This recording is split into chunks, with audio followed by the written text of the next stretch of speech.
Welcome to The Explainer. Today, we're diving headfirst into the synthetic reality boom. We're talking about deepfakes, a technology that's blurring the lines between what's real and what's not, with consequences that are shaking up everything from our bank accounts to our very idea of justice. All right, let's kick things off with a number that'll really make you sit up. $25 million. Now, that's not a movie budget or a tech startup's valuation. No, that is the actual amount of cash stolen from a single company in one of the most sophisticated deepfake scams we've ever seen. So what exactly is a deepfake? You know, at its core, it's media generated by AI where one person's face or voice is swapped out for someone else's. And the whole point is to make it look and sound so incredibly real that you just can't spot the fake. To really get a handle on the power and, honestly, the danger here, we're going to look at 3 incidents that were total game changers. These cases show how deepfakes are a direct threat to our finances, global politics, and even our personal safety. So first up, we've got a financial crime that was so audacious, it basically forced every company out there to completely rethink what security even looks like in the age of AI. Imagine this. It's 2024, and a finance executive at the global firm Arup hops on a video call. On his screen, he sees familiar faces, the company's CFO, other senior colleagues. They tell him to make a series of urgent money transfers. The only problem? None of them were real. The executive ended up authorizing 15 separate transactions. And the result? A jaw-dropping $25 million loss. This wasn't just some internet prank. It proved that these attacks are now sophisticated enough to fool even seasoned professionals and get right past traditional corporate security. Okay, so from financial fraud, let's pivot to how this tech becomes something even scarier.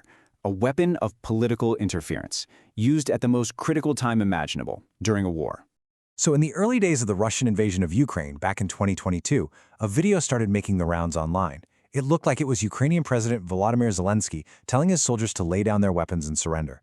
And to make it look legit, it was posted on a hacked news website. Now here's the crazy part. The deepfake itself, it was actually pretty bad. I mean, it got debunked almost immediately. But the quality wasn't the point. Just the fact that it existed was a historic milestone. It was the first major time a deepfake was used as a psychological weapon in a modern war, all to create chaos and crush morale. All right, now let's turn to what is statistically the most common and for so many people the most personally devastating use of this technology today. In early 2024, the internet just exploded with these sexually explicit AI-generated images of Taylor Swift. They were viewed millions of times before they could even be taken down. This one incident shoved the crisis of non-consensual deepfake imagery into the global spotlight, leading to a response from the White House and putting new laws on the fast track. And look, the Taylor Swift case wasn't some weird one-off. It was just a really high-profile example of a truly staggering reality. An estimated 98% of all deepfake content online is this kind of non-consensual imagery, and it overwhelmingly targets women. This is not a niche problem. Right now, it's what the technology is primarily used for. So these stories are all pretty shocking on their own, right? But the problem actually runs even deeper than personal harm or financial loss. The sources we looked at point to a huge systemic threat, one that could poison the very foundations of our justice system. And this all leads to a really critical question. When you can no longer believe what you see, what happens to accountability? Especially for marginalized communities, whose stories are already so often disbelieved. Here's the thing you absolutely have to get. Deepfake technology doesn't exist in a bubble. It acts like a massive amplifier for old, deep-seated biases in our society. It's basically pouring gasoline on existing fires. So how does this actually play out? Well, in 2 major ways. First, in a case of, say, police brutality, the defense can now argue that real video from a bystander or a body cam could be a deepfake. That totally flips the script and puts the burden of proof on the victim. And second, as tech companies roll out expensive, verified-at-capture cameras, we could see a truth divide, where a jury is way less likely to believe footage from a cheaper phone that doesn't have that high-tech stamp of approval. Okay, so after all that, you're probably wondering what we can actually do about it. The good news is, it's not hopeless. You can build your own digital self-defense kit to help you navigate this new world. Experts have this great, simple framework called the SIFT method. It's just 4 easy moves. Before you react or share something, just stop.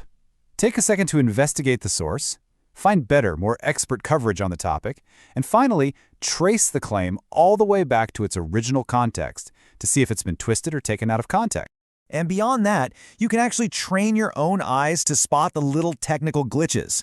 AI still messes up the fine details. So look for weird blinking patterns or that kind of creepy, fixed, dead-eye stare.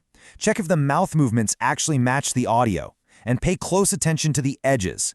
That weird blurring where the face meets the hair or neck, that's a classic giveaway. So, while deepfakes are a huge problem, they've also sparked this powerful counter-movement. A whole new industry of digital defenders is rising up to fight back. I mean, a whole new job market is literally popping up around this. And it's not just for coders either. We're seeing a huge demand for people in legal and policy, in media forensics, in corporate security, and in digital literacy education. These are the folks who are building our new architecture of trust. So you might be thinking, how do I get in on this? Well, it takes a really unique mix of skills. You'd need to get up to speed on new technical standards for content authenticity, combine that with some knowledge of law and even psychology, and become an absolute pro at verification methods, like that SIFT framework we just talked about. And all of this leaves us with one final really big question. In a world where our reality is becoming synthetic, who are going to be the architects of trust? The responsibility might just be bigger than any of us think. To learn more about emerging tech, make sure you subscribe. And for a deeper dive, check out the A Black Girl's Guide to Tech series, out on Amazon today.